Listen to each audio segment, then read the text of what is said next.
أعوذ بالله من الشيطان الرجيم.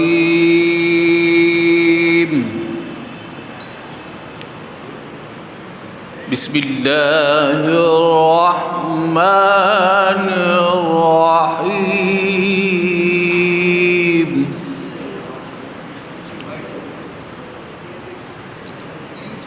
ارجعوا إلى أبيكم فقولوا يا أبانا إن ابنك سرق وما شهدنا إلا بما عملنا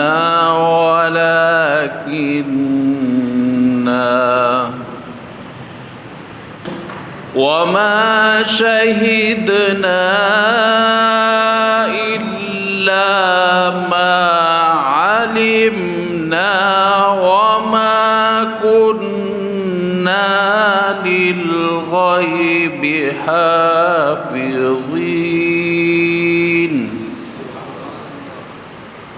واسأل القرية التي كنا فيها والعير التي أقبلنا فيها وإنا لصادقون.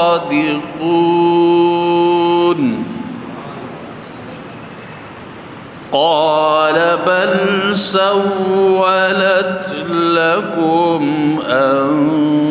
أنفسكم أمرا فصبر جميل عسى الله أن يأتيني بهم جميعا إنه هو العليم الحكيم. صدق الله العظيم.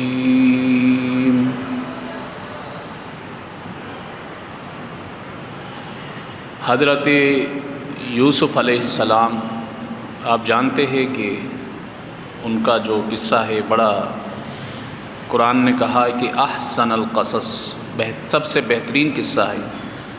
آپ تو یہ جانتے ہیں کہ حضرت یوسف علیہ السلام ان کے حزن و منال کی وجہ سے ان کے والد صاحب کی بینائی چلی گئی. یہ تو آپ جانتے ہیں کہ صبر یعقوب، لیکن یہ بھی جاننا ضروری ہے کہ یوسف علیہ السلام نے کتنا صبر کیا کہ ہر چیز اپنے مخالف پا رہے ہیں، ہر چیز کو. تو پھر جب حضرت یوسف علیہ السلام نے اللہ کی تدبیر کے مطابق بنیامین کے سامان میں وہ خزانہ رکھا، بادشاہ کا پیالہ، اور پیچھے سے آواز لگائی کہ تم میں سے کسی نے بادشاہ کا پیالہ چرایا ہے، تو سب نے کہا کہ ہم تو چور نہیں ہیں، ہم نے چوری نہیں کی ہے. لیکن سب کے تلاشنے کے بعد جب بنیامین کی باری آئی تو ان کے پیالے جو سامان ہے اس سے پیالہ برآمد ہو جاتا ہے. اب یوسف علیہ السلام اس وقت بادشاہ کے خاص وزیر ہے، وزیر خوراک ہے. انہوں نے سب کو بولا کہ رک جاؤ، اور بنیامین کے اس سے نکل آیا. تو سب بھائیوں نے کہا کہ ہم میں سے کسی کو رکھا جائے، کیونکہ اس سے پہلے بھی جو ہے نا ہمارا ایک بھائی تھا تو وہ بچپنے میں گم ہو گیا، اور انہوں نے اس وقت الزام لگایا کہ اگر انہوں نے چوری کی ہے نا تو اس سے پہلے انہوں نے بھی چوری کی تھی، معاذ اللہ. فَأَسَرَّهَا يُوسُفُ فِي نَفْسِهِ وَلَمْ يُبْدِهَا لَهُمْ. یوسف علیہ السلام کا صبر دیکھیے کہ اس وقت بھی خاموش رہے، اپنے دل میں وہ بات رکھی کہ یہ کہاں تک جاتے ہیں. یہ آئے تو یہاں پہ ہماری دربار میں، لیکن یہ جاتے کہاں تک ہیں؟ تو جب اپنے بھائی کو اپنے پاس بٹھایا کہ تم لوگ جاؤ اور اپنے باپ سے کہو ارجعوا الی ابیکم فقولوا یا ابانا ان ابنک سرق، جاؤ اپنے والد گرامی کو کہو کہ تمہارے بھائی نے جو ہے وہ چوری کی ہے۔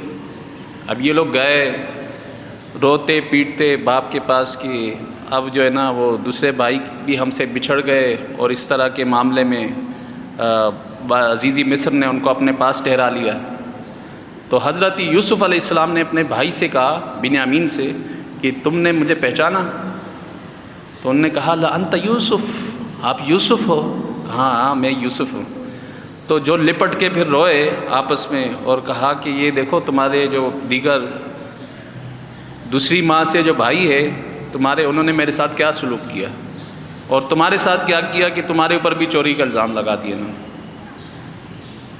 تو یہ جو آگے بھی ساری جب باتیں ہو جاتی ہے، اس سے پہلے آپ دیکھیں کہ یوسف علیہ السلام ہے اور وہ جو جیل میں دو بندے ہوتے ہیں، ایک نے کہا کہ میں انگور نہ چھوڑ رہا ہوں، تو اس سے کہا کہ تم بادشاہ کے خاص مصاحب بنو گے، اور دوسرے کو کہا کہ تمہارے سر کے اوپر جو تم دیکھ رہے ہو کہ پرندے کھا رہے تو تمہیں دردناک موت ہوگی، اور اس سے پہلے کسی چیز میں جلدی نہیں کی۔ حضرت یوسف علیہ السلام نے ان کو توحید باری تعالیٰ پوری طرح سمجھائی کہ یہ جو تم بتوں کی عبادت کرتے اس کو چھوڑ دو اور ایک وحدہ لا شریک اللہ تعالیٰ کی عبادت کرو۔ اور جب یوسف علیہ السلام سے کہا کہ وہ عزیزی مصر آپ کو بلا رہے، آپ خوابوں کی سچی تعبیر بتاتے ہیں، تو انہوں نے کہا کہ مجھے جلدی نہیں ہے، ان عورتوں کو بلایا جائے جنہوں نے اپنے ہاتھ کاٹے تھے۔ جب ان کو بلایا تو انہوں نے کہا کہ نہیں، قصوروار تو ہم تھی، یوسف علیہ السلام بے گناہ تھے۔ اور پھر جب باری آئی اس وقت کی، جب تخت بچھایا گیا، یوسف علیہ السلام کو سب نے سجدہ کیا، تو اس وقت بھی اپنے بھائیوں کی وہ جو کنویں میں ڈالا تھا اس کو ذکر نہیں کیا۔ کہا کہ یہ رب نے میرے اوپر مہربانی کی کہ مجھے جیل سے نکالا، ان کا پردہ بھی رکھا بھائیوں کا۔ تو اگر آپ لمحہ بلمحہ آپ دیکھ رہے کہ حضرت یعقوب علیہ السلام کی جہاں پہ صبر تھی، تو وہ صبر، ان سے زیادہ صبر حضرت یوسف علیہ السلام میں تھی۔ کسی چیز میں جلدی نہیں، حوصلہ حوصلہ حوصلہ، ہر چیز میں حوصلہ انہوں نے رکھا، اور صبر کا دامن کسی بھی جگہ جو انہوں نے نہیں چھوڑا۔ یہاں تک کہ بھائیوں نے ان کے سامنے جھوٹ بولا کہ اس سے پہلے بھی تو ان کا بھائی جو ہے چوری کر چکا معاذ اللہ۔ اور وہ کون تھے؟ حضرت یوسف علیہ السلام۔ حضرت خادم رضوی رحمۃ اللہ تعالیٰ علیہ فرماتے تھے کہ جب یوسف علیہ السلام کو بازار مصر میں بیچا گیا تو سب سے زیادہ جو غیرت مند ہے وہ رب ذوالجلال ہے۔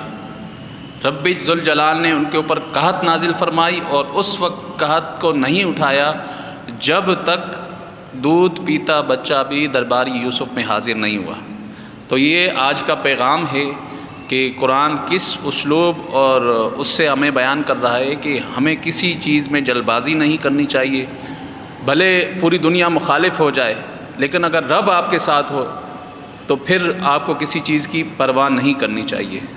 کہ بادی مخالف جو اٹھتی ہے نا، یہ انسان کو اونچا اڑانے کے لیے آتی ہے، انسان کو ایک کندن بنانے کے لیے، ایک مضبوط کرانے کے لیے آتی ہے۔